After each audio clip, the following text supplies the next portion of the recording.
Hi everyone, welcome to our new video. In today's video, I'm going to show you how to log into your Knights of Columns account. So watch the video till the end and don't forget to subscribe to our channel. If you have not yet, press the notification bell so that you never miss another upcoming upload from us.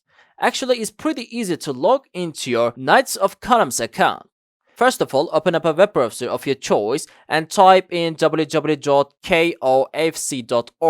and press enter on your keyboard. Once you end up in this official website of Knights of Columns, click in sign in button in the upper right corner of this site. After that, type in your username and your password into the login area. If you don't remember your password, click on this password reset link from here and follow the instructions.